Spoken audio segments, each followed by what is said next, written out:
তো এইগুলো ভারত অ্যালাউ করছে, আর একই সাথে ভারত বাংলাদেশের সাথে একটা বন্ধুত্বপূর্ণ সম্পর্ক চাচ্ছে। দুইটা তো একসাথে যায় না। এবং আসমান থেকে হেলিকপ্টার থেকে গুলি করে এই দেশের জনগণকে হত্যা করেছেন। এর পরেও কি তাকে ডেমোক্রেটিক কালচারের কোন নেতা হিসেবে ভারত স্বীকৃতি দিতে পারে? এই প্রশ্ন আমাদের রইল। ভারতের পার্লামেন্টে জয়শঙ্কর বক্তৃতা দিলেন যে বাংলাদেশের সাবেক প্রধানমন্ত্রী ভারতে আশ্রয় নিয়েছে, তিনি যোগাযোগ করেছেন, তিনি পালিয়ে গিয়েছেন এবং হিন্ডন এয়ারপোর্টে আপনাদেরই একজন মন্ত্রী পর্যায়ের মানুষ তাকে অভ্যর্থনা জানিয়েছেন।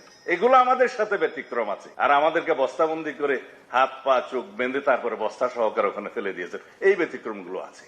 আপনারা হাসিনা কার্ড খেলবেন আর বাংলাদেশের সাথে বন্ধুত্বপূর্ণ সম্পর্ক চাইবেন, দুটো বিপরীতমুখী। আশা করি ভারতীয় কর্তৃপক্ষ, ভারত সরকার বিষয়টি বুঝবেন। এখানে বলা হচ্ছে জনাব তারেক রহমান এবং সালাউদ্দিন সাহেব ভারতে বসে, তারেক রহমান লন্ডনে বসে যদি রাজনীতি করতে পারে, হাসিনার দোষ কি? হ্যাঁ, হাসিনার দোষ আছে। আমরা কেউ ফেসিবাদী ছিলাম না। আমরা গণতন্ত্রের জন্য সংগ্রাম করতে করতে আমাদেরকে জোরপূর্বক নির্বাসন করা হয়েছে। এটা হচ্ছে হাসিনার সাথে আমাদের ব্যবধান। আর হাসিনার সাথে আমাদের আরো ব্যবধান আছে। ভারতের পার্লামেন্টে জয়শঙ্কর বক্তৃতা দিলেন যে বাংলাদেশের সাবেক প্রধানমন্ত্রী ভারতে আশ্রয় নিয়েছে, তিনি যোগাযোগ করেছেন, তিনি পালিয়ে গিয়েছেন এবং হিন্ডন এয়ারপোর্টে আপনাদেরই একজন মন্ত্রী পর্যায়ের মানুষ তাকে অভ্যর্থনা জানিয়েছেন। এগুলো আমাদের সাথে ব্যতিক্রম আছে, আর আমাদেরকে বস্তাবন্দি করে হাত পা চোখ বেঁধে তারপরে বস্তা সহকারে ওখানে ফেলে দিয়েছেন। এই ব্যতিক্রমগুলো আছে।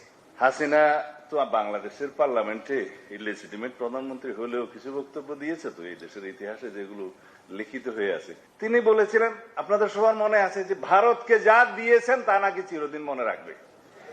তা হাসিনা ভারতকে যা দিয়েছেন তা চিরদিন মনে রেখেছে বলেই তো এখন আশ্রয়টা দিছে। এটা তো রেসিপ্রোকাল। এই ব্যবধানগুলো তো আছে। আমার নেতা জনাব তারেক রহমান দীর্ঘ 17 বছরের নির্বাসিত জীবনে একটা ডেমোক্রেটিক কান্ট্রি থেকে দল পরিচালনা করেছেন, সেই দেশের আইন মান্য করে। সেই দেশ এবং বাংলাদেশ এখন যদি কোন পতিত স্বৈরাচার, ফ্যাসিস্ট, গণহত্যার জন্য যিনি দায়ী, যিনি এই দেশে মানবতা বিরোধী অপরাধ করেছেন, জাতিসংঘের রিপোর্ট মধ্যে 1400-ও বেশি মানুষকে হত্যা করেছেন, সেখানে নারী শিশুর ভাগ ছিল 13 কি 14%, এবং আসমান থেকে হেলিকপ্টার থেকে গুলি করে এই দেশের জনগণকে হত্যা করেছেন। এর পরেও কি তাকে ডেমোক্রেটিক কালচারের কোন নেতা হিসেবে ভারত স্বীকৃতি দিতে পারে? এই প্রশ্ন আমাদের রইল।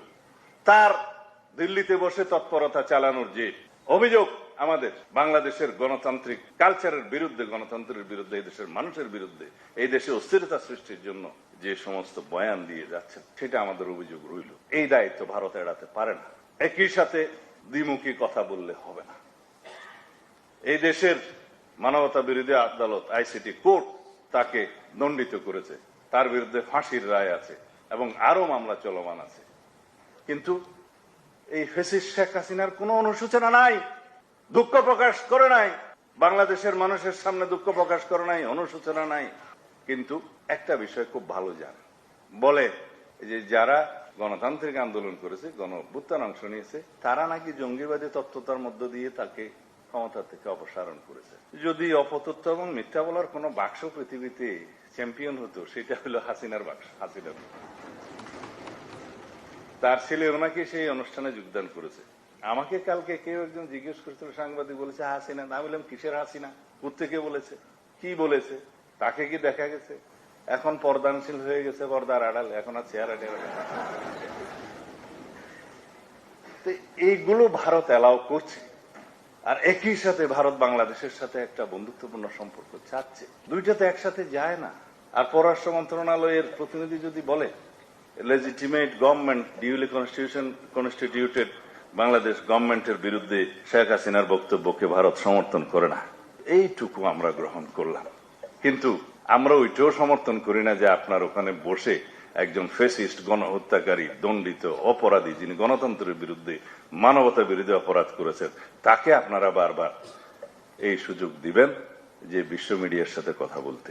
পরিষ্কার ভাবে বলতেছি, আমরা প্রতিবাদ করেছি পররাষ্ট্র মন্ত্রণালয়ের পক্ষ থেকে, আমরা নিজেরা প্রতিবাদ করছি।